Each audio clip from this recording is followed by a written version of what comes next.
Tiago,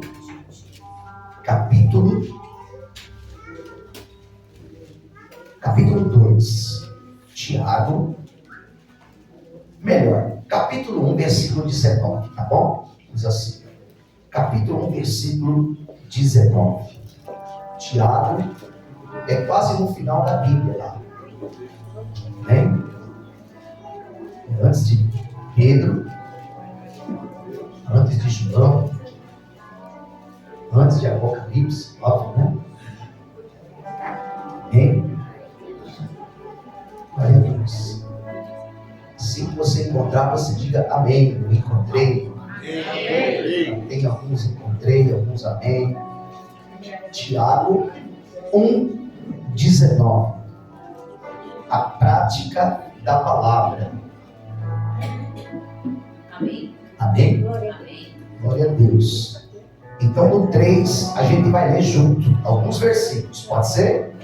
Vamos lá. Versículo 19 do capítulo 1 diz: portanto, meus amados irmãos, está comigo? Amém. Vamos lá. Todo homem seja pronto para ouvir, tardio para Falar.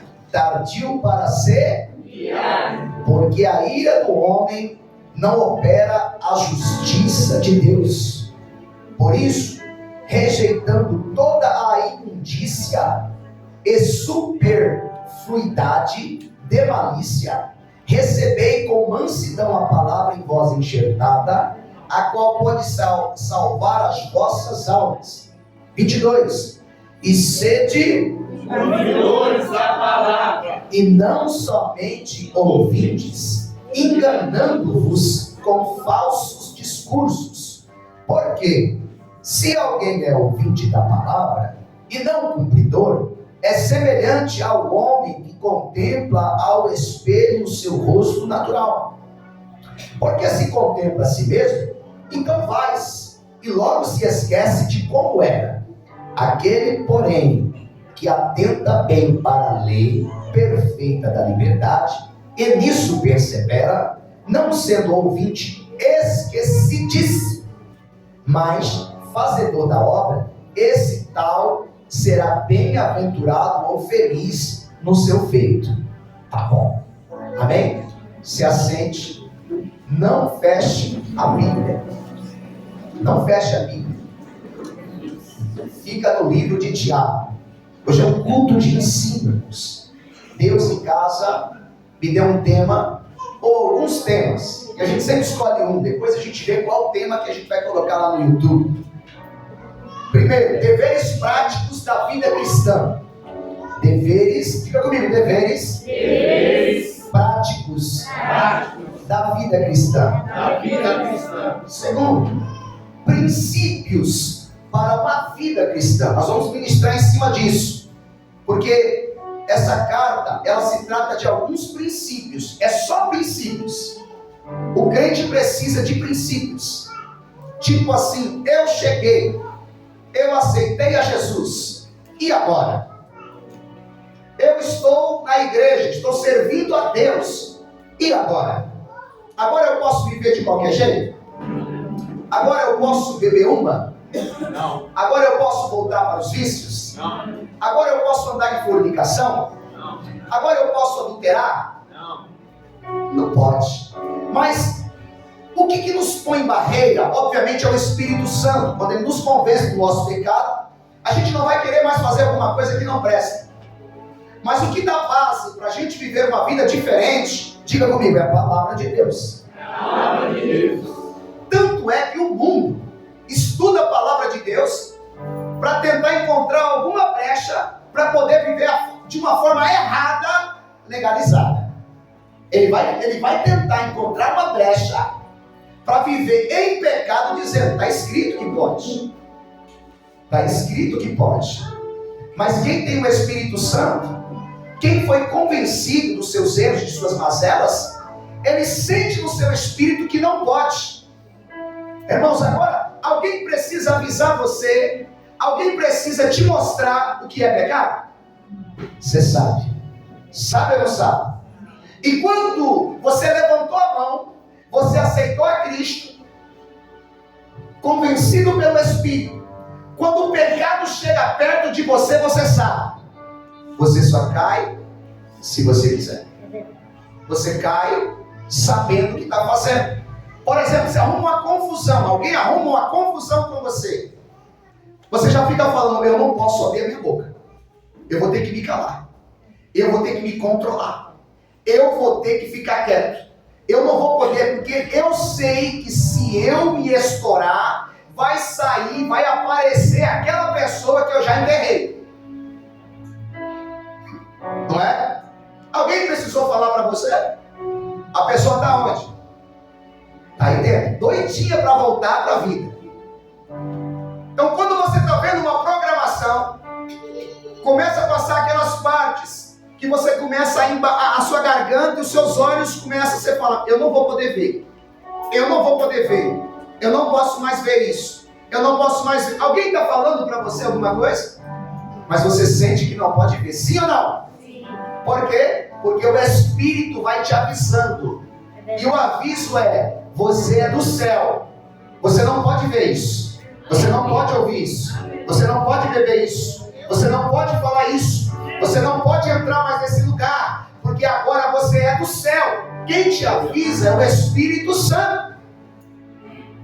Só que quando o mundo, e quando a pessoa não está ainda plenamente convicto e convertido, ele vai ler a Bíblia e vai tentar achar uma base para ele andar no erro.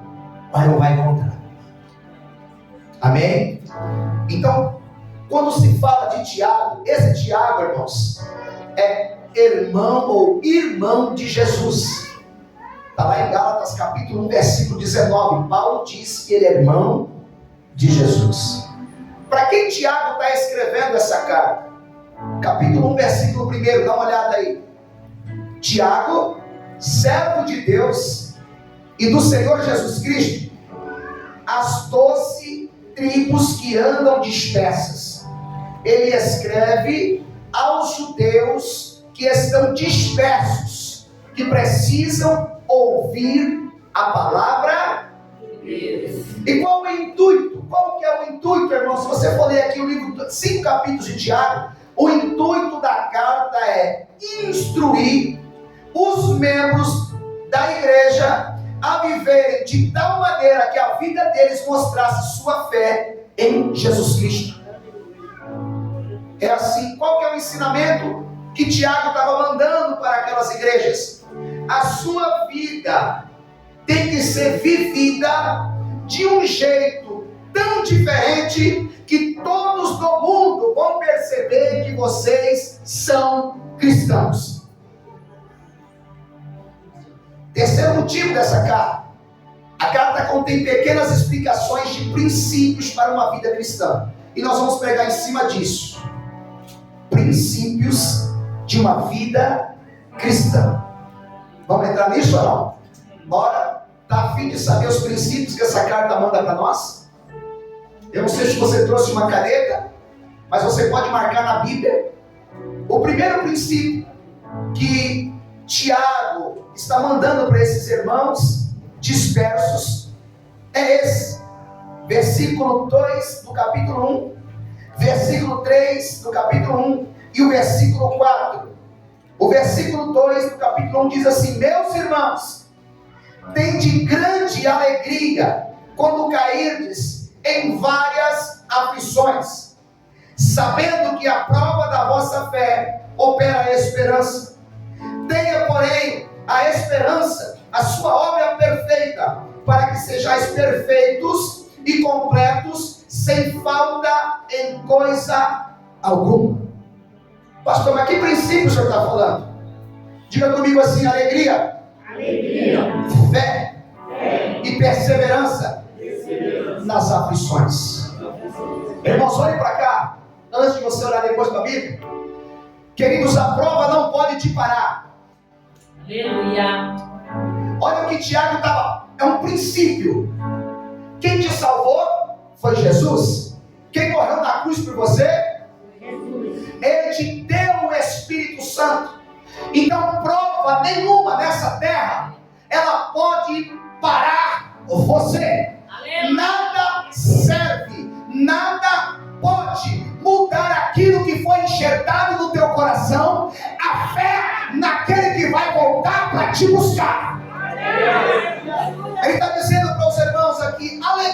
alegria e fé e perseverança nas aflições. Sabe quem é esse? Esse é o famoso louvor daquele irmão, o irmão Lázaro. Eu vou passando pela prova, dando glória a Deus. É, papai, aleluia. Dando glória a Deus. Aleluia. Está sem grana? Eu vou continuar dando glória a Deus. Se vai fechar a porta ou se vai abrir a porta, isso não é parâmetro para que eu seja uma pessoa infeliz, porque o meu caráter é de Cristo, o meu caráter é de alguém que tem paz e é feliz. Então não é porta aberta, não é porta fechada, não é dinheiro, não é falta de dinheiro que vai mudar a minha face e o meu semblante. Eu sou feliz. Bata no teu peito e declara isso: eu sou feliz, independente do que aconteça. Aleluia. O que a gente aprende aqui, irmãos? A prova não pode mudar quem é você. A prova não pode mudar quem é você. Você é um na prova e outro na bênção. Você tem um temperamento na bênção e outro temperamento na prova. Você é um na prova, é um na bênção. Você é um quando tem, você é o mesmo quando não tem. A prova não pode mudar quem você é. A prova não pode mudar o seu estado de felicidade. A prova não pode mudar a sua condição de crença. A prova não pode fazer você desistir. É o que Tiago está mandando para aqueles irmãos.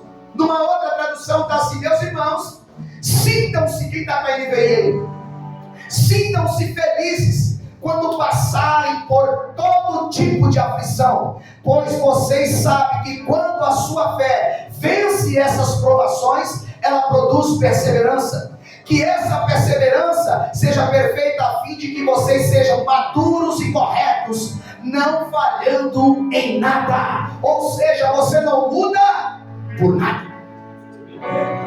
Aleluia. Glória, glória, glória a Deus. Capítulo 1, versículo 12, ele vai dar base para isso. Ele diz: feliz é aquele que nas aflições continua fiel. Olha como é que é essa tradução, irmãos. A tradução, a João Ferreira de Almeida está dizendo assim: bem-aventurado o homem que suporta a tentação. Mas na NVT e na NVI está aflição. Feliz é aquele que nas aflições continua fiel. Vou repetir: feliz é aquele que nas aflições continua fiel, porque depois de sair aprovado dessas aflições, receberá como prêmio a vida que Deus prometeu aos que amam. Aleluia. Seja fiel na prova, seja fiel nas aflições.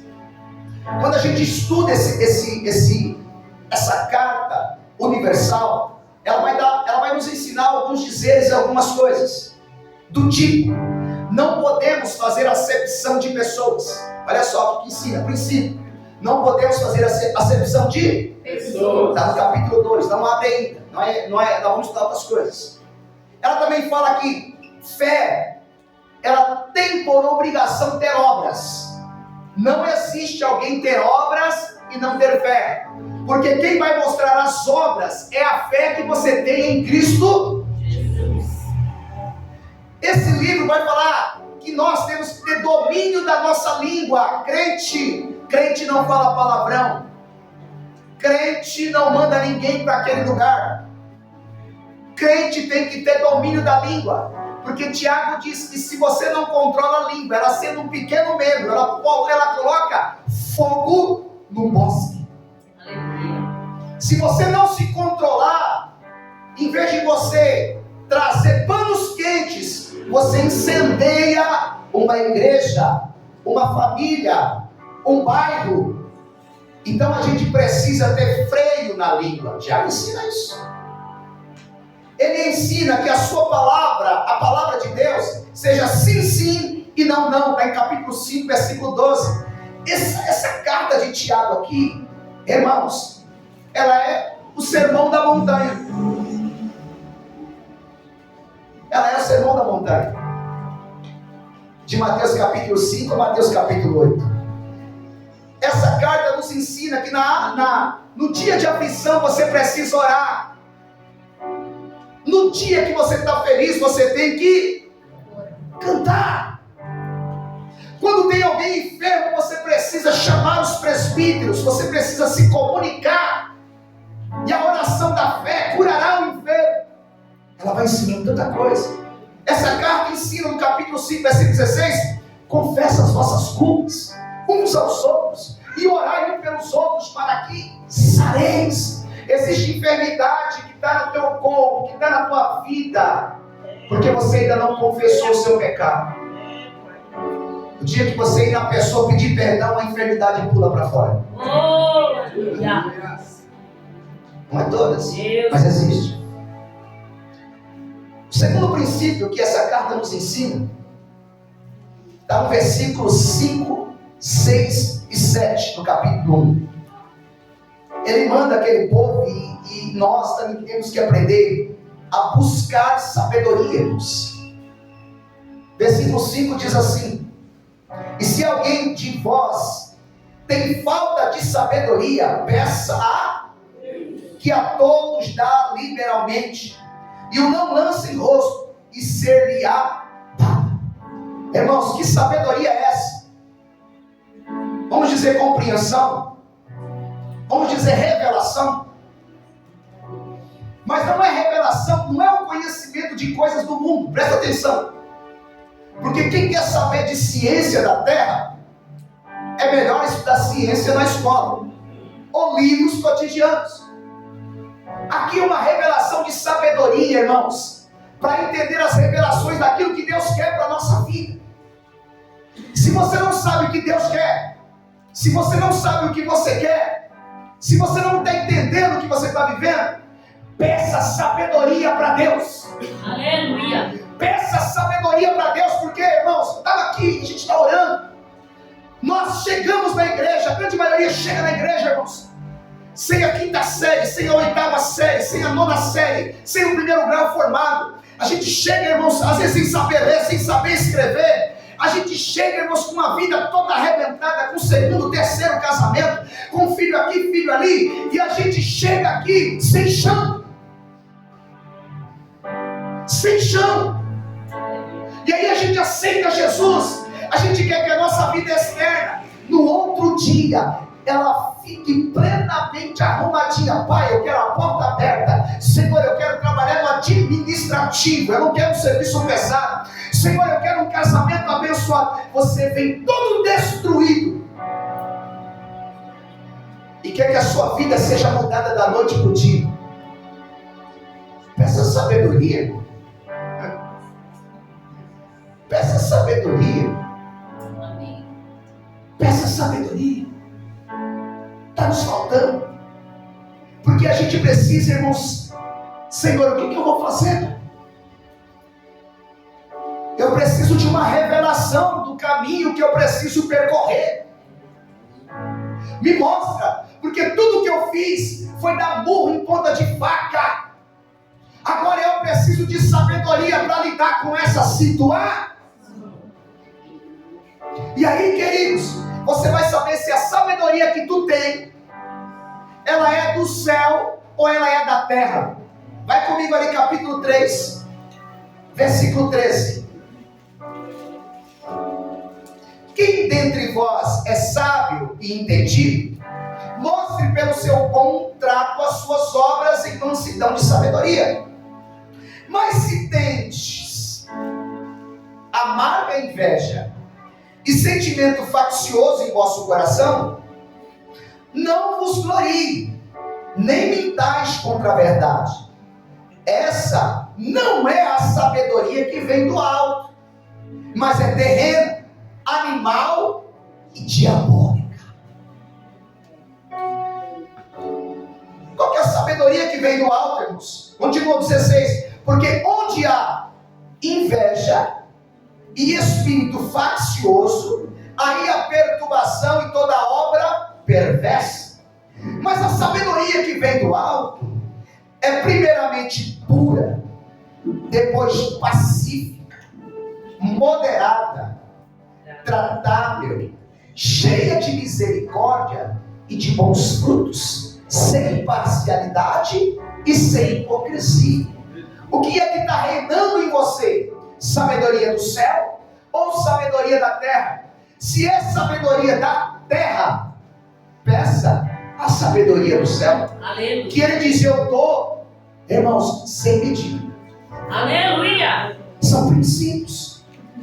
São princípios. Porque quando a gente chega cheio das nossas mazelas e pensando que a gente é sábio com a sabedoria do mundo. Mas essa sabedoria do mundo não serve para as coisas de Deus. Terceiro princípio, esse livro nos mostra. Está no versículo 19. A gente leu ele, no capítulo 1. Que é a prática da palavra. Olha o que Tiago está ensinando àquela igreja. E essa igreja também está aprendendo. Isso, escute mais. E se irrite menos. Versículo 19. Versículo 20.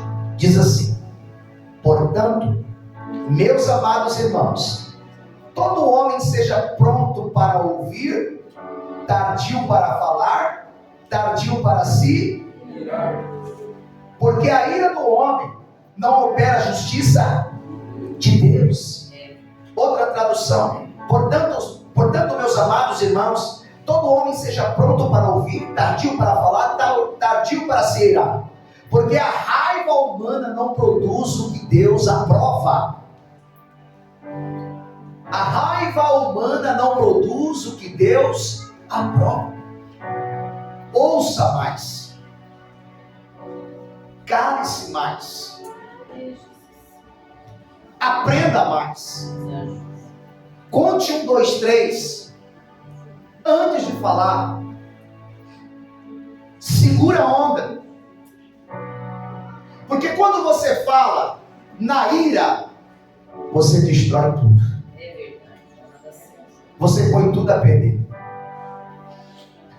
Quando você fala na ira, você traz do seu íntimo coisas que você nem queria falar. Daquele homem interior que você já tinha enterrado. Sabe quando alguém te provoca, ou pensa que te provoca, e você se segura, e quando sai uma flecha, sai uma faca pontiaguda, e você vai na ferida, era melhor você ter se calado. Deus não operou. Sabe quando você diz: eu preciso sair dessa situação por cima, eu não vou me calar, eu vou dar o troco, eu vou falar, porque eu não sou bobo. Sabe o que você vai fazer? Você vai ficar mal. É melhor você passar de bobo em alguma situação. É melhor você se sentir menosprezado, chegar em casa e você dizer para você assim: nossa, eu sou bobo. A pessoa pisou, falou, me humilhou. Eu não sei, Deus, eu estava tão despreparado que eu não entendi. Eu não tive força nem para responder. Foi o Espírito que te calou. Deus, aleluia.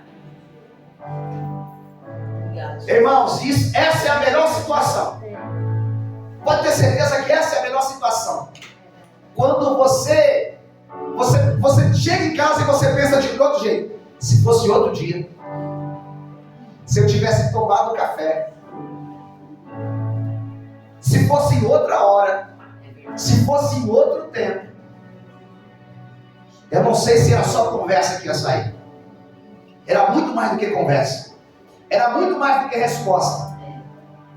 É muito melhor, irmãos, você se calar, você passar por menor, você passar por desprezado, do que deixar a ira do diabo usar a tua boca,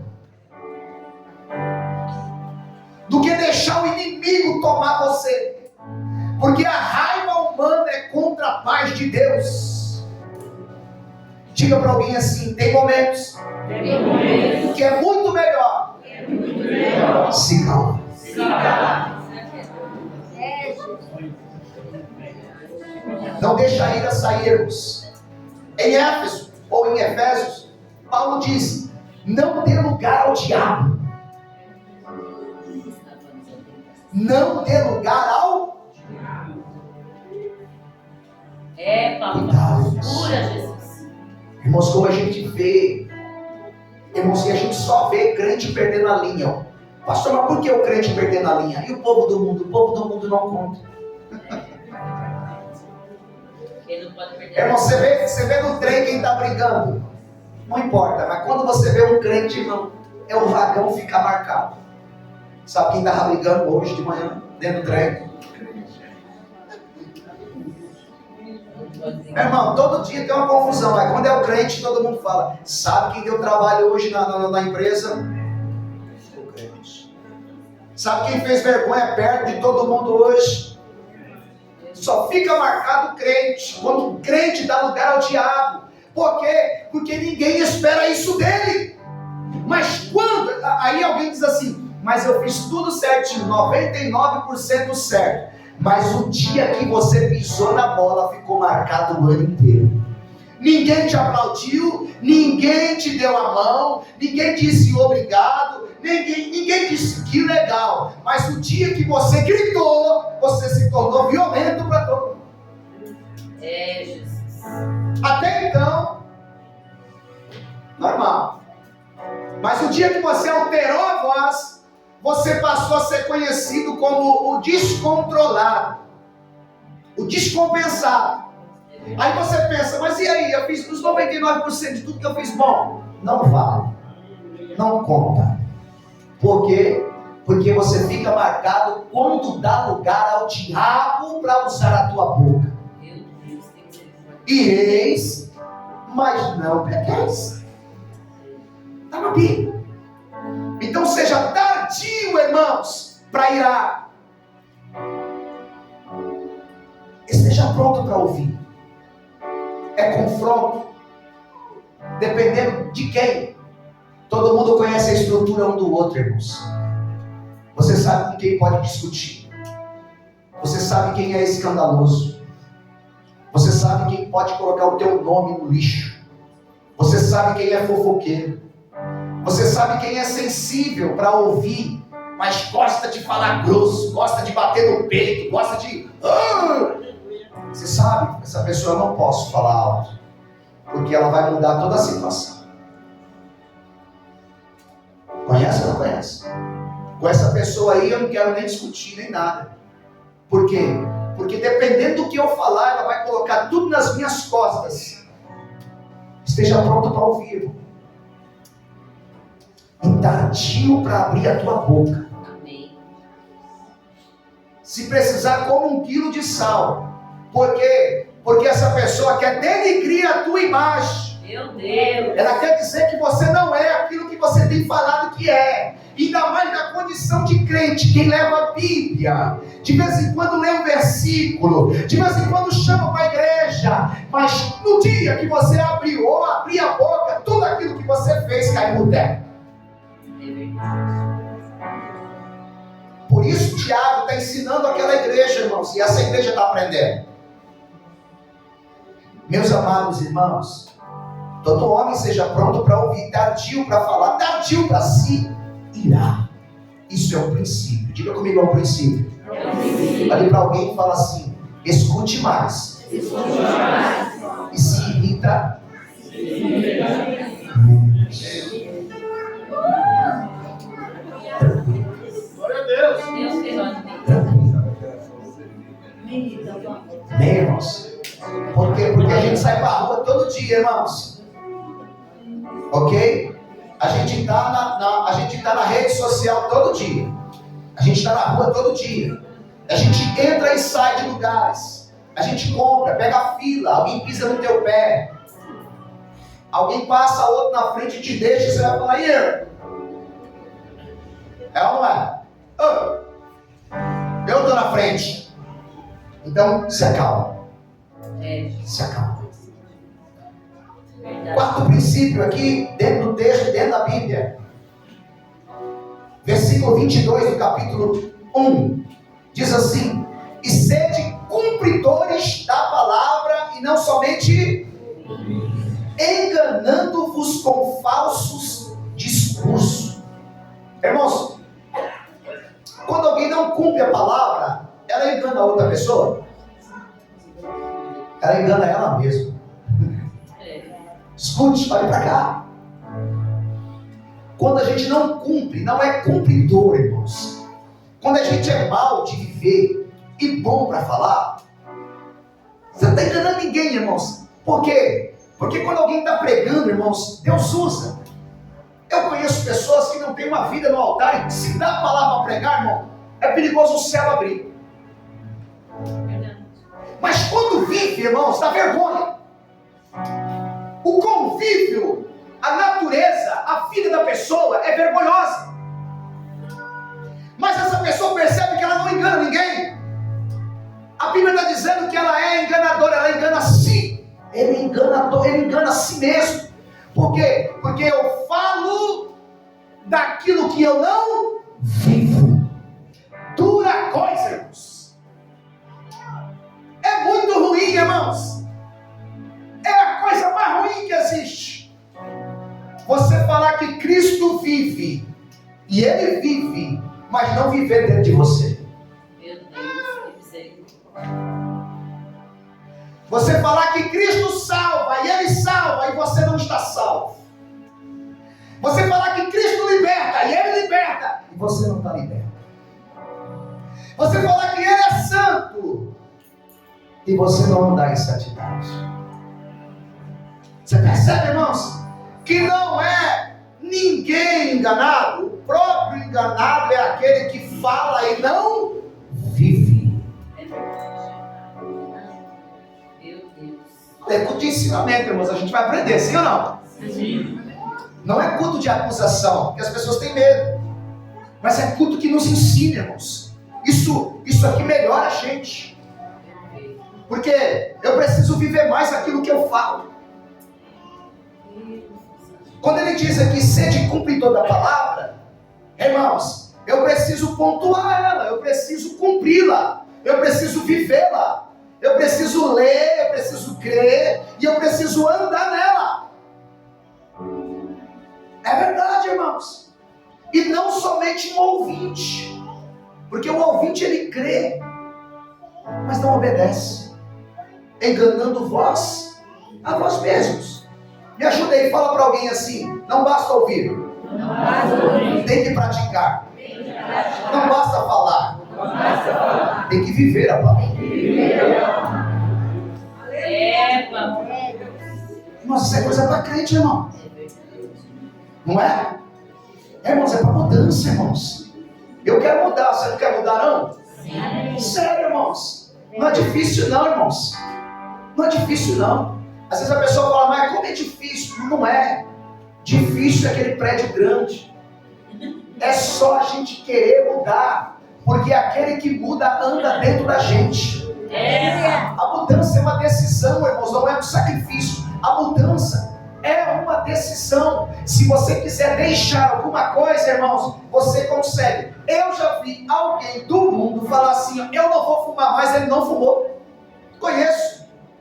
Tem um primo no mundo que falou, não fumo mais. Fumou 30 anos. A partir de hoje eu não fumo mais. Não. Decisão. Deixa eu te falar aqui os benefícios de ser um praticante da palavra. Primeiro benefício, irmãos, está em Mateus capítulo 5, versículo 14 ao 16. Não precisa abrir, eu só vou falar aqui qual que é esse benefício. O benefício de você ser um praticante é que você dá exemplo para as pessoas que estão perto de você e longe de você. Isso é um benefício. Sabe o que é um benefício? Porque você pode comprar e alguém dizer assim, não, pode trazer um dia depois. Você pode chegar num lugar assim, a pessoa fala para você assim, não, pode pegar a chave, fica com a chave. A chave da porta está aí.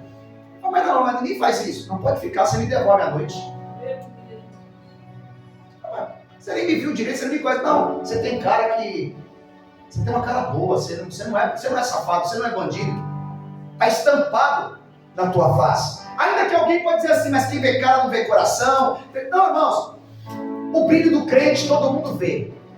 O cristão tem um brilho diferente. E todo mundo sabe quando o brilho vai embora também. Todo mundo sabe quando o crente está brilhando e todo mundo sabe quando o crente, irmãos, perdeu o brilho. Então, qual que é o benefício, irmãos, de ser um praticante? Irmãos, você dá exemplo para as pessoas da sua casa. Você passa a ser o sal da terra, a luz do mundo. As pessoas do mundo, conforme está lá em Mateus 5, 14 a 16, elas vão glorificar a Deus olhando para você. Elas vão olhar para você e vão dizer, não, eles cumprem paga. Eles são bons. Eu nunca vi um palavrão na boca dela. Eu nunca vi um palavrão na boca dele. Nossa, essa pessoa tinha tudo para ser uma pessoa atribulada, mas essa pessoa é uma bênção para nós. Ela é crente, a gente é até católico aqui, os meus vizinhos, mas olha só, esse meu vizinho aí é uma bênção para nós. A gente nunca viu um barulho, a gente nunca viu eles brigando, a gente nunca viu ali confusão naquela casa. E se a gente precisar, é só chamar eles. O povo do mundo vai glorificar a Deus, olhando para o seu testemunho, crente. Aleluia! Que é o benefício, irmãos? Você não cai. O praticante não. Não duvido o praticante cair. Se alguém quer ser um campeão, vamos olhar para a vida secular.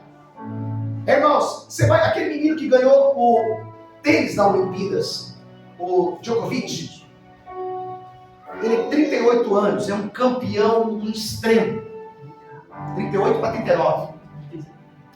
Ele é campeão de tudo. E ele está no circuito há mais de quase 20 anos, que é 18 anos sendo campeão de tudo. E ele fala, eu treino como se fosse um menino que está começando, se não mais do que ele. Se não mais do que ele. Quanto tempo você é crente? Está buscando do mesmo jeito de quando você começou? O que foi? Hã? Não, né? Você tem o mesmo prazer de quando você buscou pela primeira vez, aquele dia que você levantou as mãos, daquele culto, daqueles cultos que você dizia assim, olha, saindo hoje, sabe o que eu vou fazer? Hoje estou com toda vontade, que eu vou orar um pouquinho lá no monte. Lá no monte. Quem vai comigo? Ninguém? Eu vou. O camarada está no circuito há muito tempo. E ele continua do mesmo jeito. Por isso que ele é campeão. O benefício do praticante, irmãos. Jesus explica em Mateus capítulo 7, versículo 24 em diante, que aquele que ouve e pratica a palavra é como um homem que construiu a sua casa sobre a rocha. Vem vento, desce rios, bate a tempestade e a casa não cai. A casa não cai. Aleluia! Deus! Não é qualquer vento de doutrina, não é qualquer palavra, não é qualquer menear de cabeça, não é uma pessoa que vai olhar para mim e dizer, não gostei da sua roupa, não gostei do que você falou, eu fui batizado no corpo de Cristo, daqui eu não saio, daqui ninguém me tira.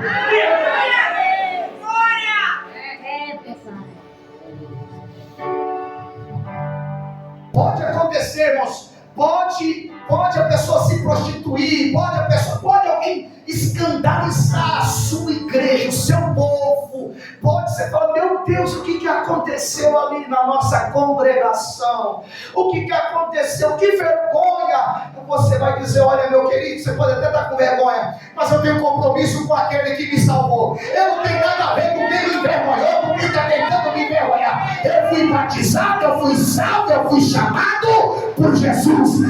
O vento vem, a tempestade vem, mas nem o vento e nenhuma palavra me tira da posição. Meus benefícios? Alguém vem e fala alguma coisa para você, olha, os evangelhos ali estão envergonhando, a pessoa está assim, hein? O negócio está ficando feio. Você fala, não tem nada a ver com isso. Isso não vai me derrubar. Você entende? Agora, porque às vezes a gente leva esse texto de Jesus para uma bênção, né? Aquele que está em Cristo, nada de ruim pode acontecer. Ou seja, não é isso. Eu estou tão firmado na palavra e nele, na rocha, que nenhum vento de doutrina vai me tirar. Então o praticante não cai. O praticante não. Qual que é o benefício de um praticante? Ele prospera. Ele prospera. É difícil você irmãos, eu digo para as pessoas que chegam em Cristo: quem aceita Jesus, o que vem depois de aceitar Jesus é uma prova. Para ele ser aprovado. Isso é para todos. Cheguei em Cristo, cheguei na igreja, as portas se fecharam. Por quê? Porque tudo que eu fazia era do mundo. O meu dinheiro era sujo, o meu trabalho era sujo. Então eu tive que recusar o trabalho sujo. E aí eu fiquei na prova. Tive que recomeçar. Tive que recomeçar a vida. Então alguém que ganha bem começa a ganhar pouco. Por quê? Vai refazer a vida. Mas quem passa pela prova, quem passa pelo deserto, depois ele tem uma vitória, uma bênção. Tudo que eu colho hoje, tudo que eu vivo hoje, são de desertos que eu passei lá atrás. Amém? Então o crente tem que ter essa convicção. Então se você está na prova e chegou agora, segura a onda. Fique em paz. Você está sendo testado. Você está sendo provado. Aonde está o seu amor? Porque a porta não abriu, você vai voltar para trás. Porque a pessoa não voltou para casa, você vai voltar para trás. Porque a pessoa não foi curada, você vai voltar para trás. Porque o dinheiro não chegou do jeito que você queria, você vai voltar para trás. Fica. Continua. Porque o compromisso é com Ele. O compromisso é com o céu. O compromisso é com Jesus. Amém? Então, pastor, qual que é o benefício? Escuta, o Salmo 1 diz, a partir do versículo 3, que os que meditam na palavra é como árvore plantada junto a ribeiros de água, cuja as folhas não caem, dá o seu fruto na estação própria, e por aí acontece mais ou menos isso. Ou eu errei o versículo, mas é mais ou menos isso. As folhas não caem, os frutos vêm na estação própria e não tem problema. Ou seja, ele prospera. Quem medita, pratica. Quem medita e é árvore e dá fruto, é porque além de meditar, ele pratica. E não tem como dar fruto sem praticar e sem meditar. Então se você quer prosperar, volte a praticar a palavra. Ah, mas eu estou na caverna. Está na caverna? Ah, mas eu estou com problema. Está com problema? Ah, mas a casa está de ponta cabeça. Está de ponta cabeça? Passa pela tua prova. Cada prova é individual, irmãos. Você não tem como medir a minha prova. Eu não tenho como medir a sua tensão, a sua prova, o seu choro, a sua opressão. Eu não tenho como medir você, mas aquele que te conhece, ele sabe tudo. E cada um tem uma prova para ser aprovado. Ninguém vai ser aprovado sem prova. Não tem como. Então, para prosperar, você vai ter que prosseguir praticando. Diga para alguém: você não tem escolha. Você precisa praticar. Senão você está se enganando. E vai acabar sofrendo.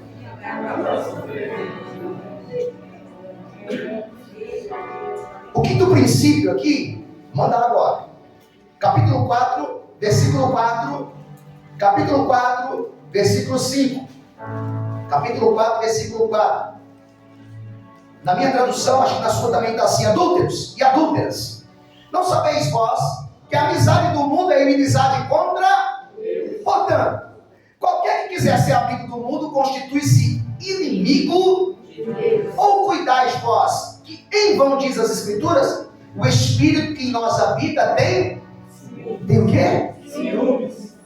Irmãos, que princípio é esse que Tiago estava pedindo para aquela igreja e que o Senhor está nos ensinando? Posso falar? Sem rodeio. Corte a amizade do mundo. Ah, mas eu tenho um brother ainda. Eu tenho um amigo ainda. Irmão, se você ficar na dificuldade, esse amigo vai sumir. Ele só quer te tirar da bênção. Ele só quer te tirar da igreja. Ele só quer te tirar da luz. Irmãos, não, mas eu ainda resisto. Eu sou forte, eu sou firme. Eu consigo entrar no boteco. Eu consigo ir na boate. Eu consigo dançar até o chão. E eu não vou perder a minha bênção. Sai desse lugar.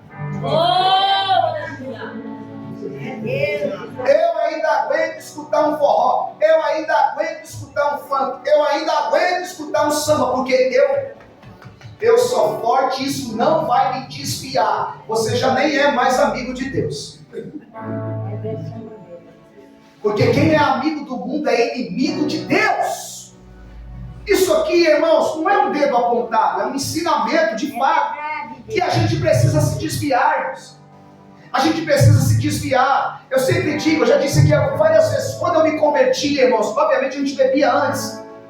Mas da noite para o dia, o desejo de beber sumiu. Mas eu tenho um amigo, irmãos, eu tinha um amigo, vou dizer eu tenho. Embora a gente não tenha mais amizade, não se vê, não está mais junto, não tem mais nada. Mas ele estava na padaria tomando uma. E eu, com dó dele, eu fiquei na padaria junto com ele. Ele tomou uma cerveja e eu uma Coca-Cola. Ele tomou 2 cervejas e eu mais uma Coca-Cola. Ele tomou outra cerveja e eu falei, não aguento mais Coca-Cola.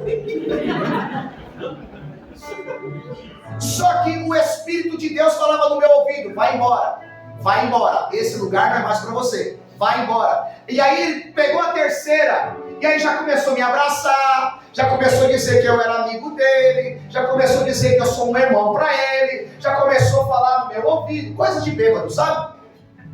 E o Espírito dizendo, vai embora, vai embora, vai embora. De repente o ônibus, Jardim Romano, ele passou, fez a volta e levou a lateral do meu carro.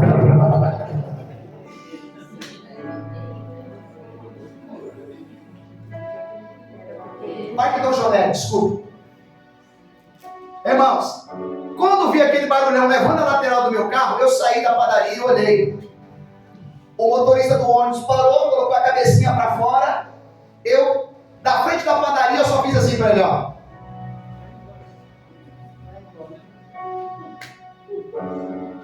Com essa na cara. Porque ele parou para mim ir lá pegar o telefone dele, queria pagar o prejuízo, mas eu estava tão desapontado comigo que eu olhei para ele com a cabecinha para fora. Porque o que faz um mozão? Nada. Nem um arranhão.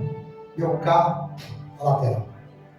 Mas Deus tinha falado aqui nesse ouvido aqui, ó. Vai embora. Vai embora. Vai embora. Esse lugar é para você. Você não é mais amigo do mundo. Olha o cheiro desse ambiente. Tem cheiro de barril. Sabe aqueles boteco, bar, padaria? Tem cheiro de bebida, de prostituição. O ambiente é carregado. Aqui à noite se fala palavrão. Aqui à noite, aqui é ponto de encontro de pessoas que vêm trair, pessoas que vêm para beber, pessoas que usam droga no banheiro, escondido aqui, volta e bebe aqui. O que você santo está fazendo aqui? Tá aqui, meu amigão está aqui, nós somos brother. Amigo do mundo, inimigo de Deus. Sexto princípio que ele ensina, capítulo 4, versículo 7. Capítulo 4, versículo 7. Portanto, obedeçam a Deus e enfrente o diabo, que ele fugirá de vós. Na Ferreira de Almeida está assim: sujeitai-vos, pois, a Deus, resiste ao diabo, ele fugirá de vós. O versículo 8: cheguem perto de Deus, e ele chegará perto de vocês. Lavem as mãos, pecadores, limpem o coração, hipócritas, fiquem tristes, gritem e chorem, mudem as suas risadas em choro e a sua alegria em tristeza. Humilhem-se diante do Senhor e Ele os colocará numa posição de honra. Princípios: obedeçam a Deus. 1. Princípios: se santifique. 2. Para que Ele venha te honrar. 3. Quer honra?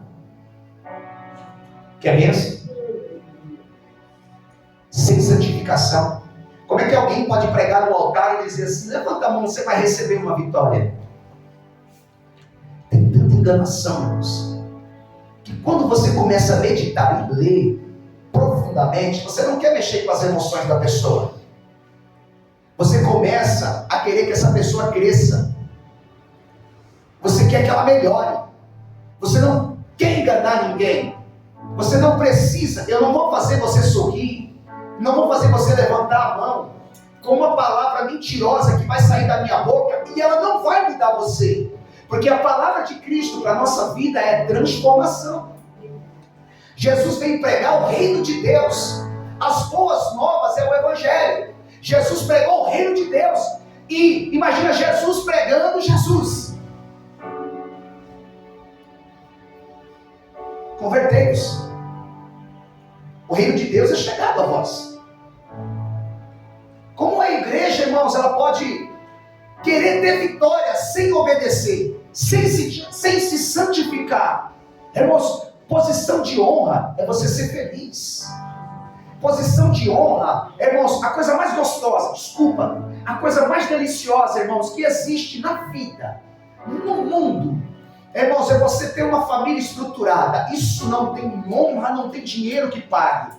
Você sentar em volta de uma mesa e todos falarem a mesma língua. Todos falarem a mesma língua. Amanhã a gente vai para a igreja. Aleluia! A gente divide uma palavra, todo mundo conhece. Não tem honra maior. Quem obedece, quem se santifica, tem honra. Aleluia.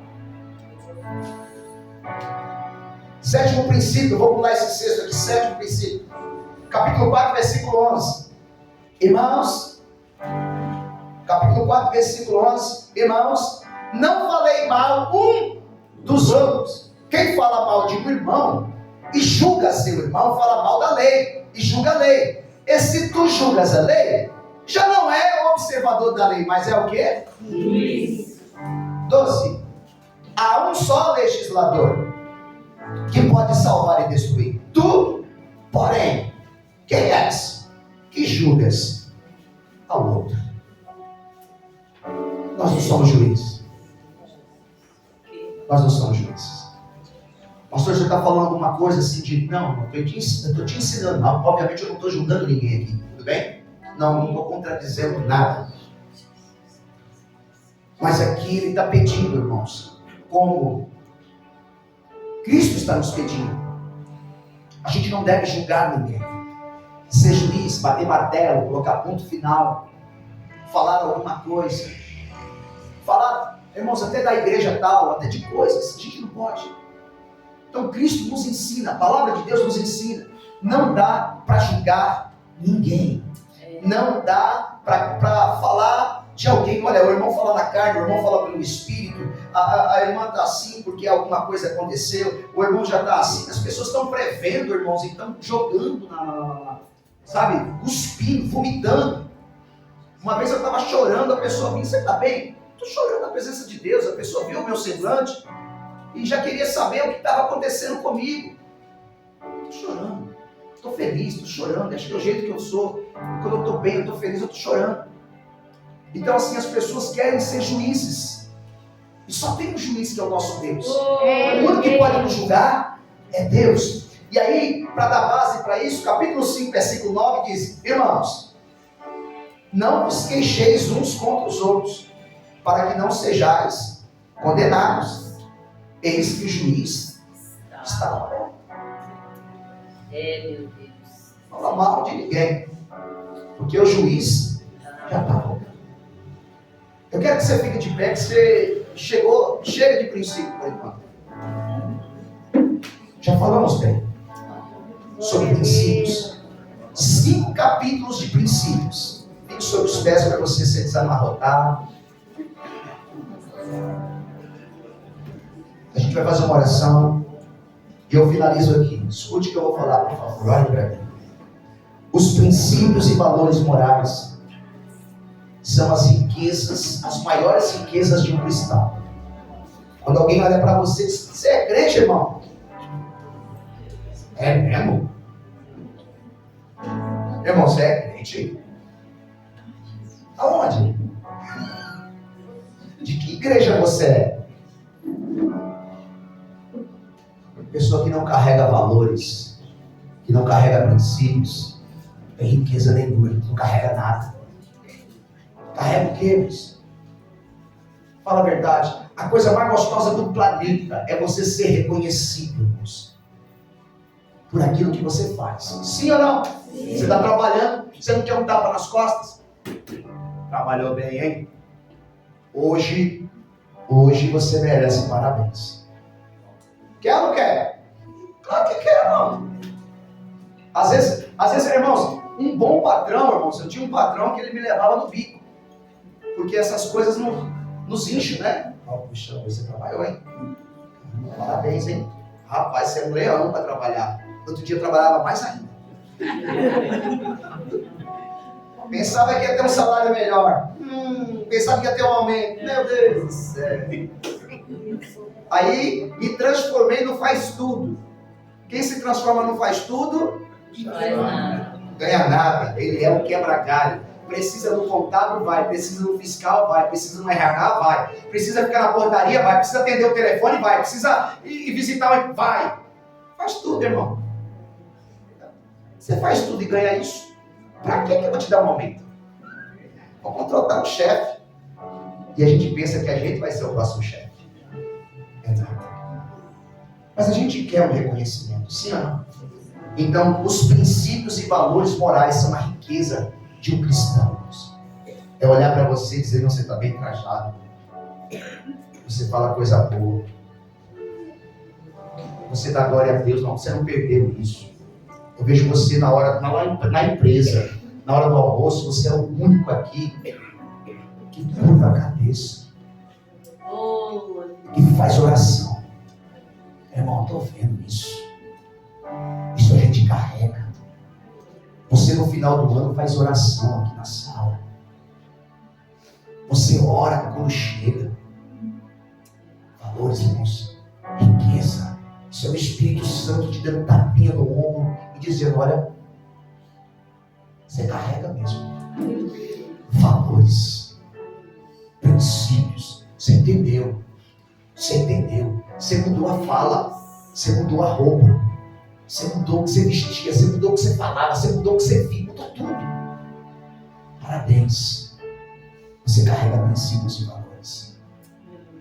Vivemos em uma sociedade hipócrita, na qual ter valores morais e opinião correta se tornou alguém arcaico. Mas nós não. Irmãos, o maior motivo de uma alegria é ser uma igreja no meio do mundo. É ser uma luz no meio das trevas.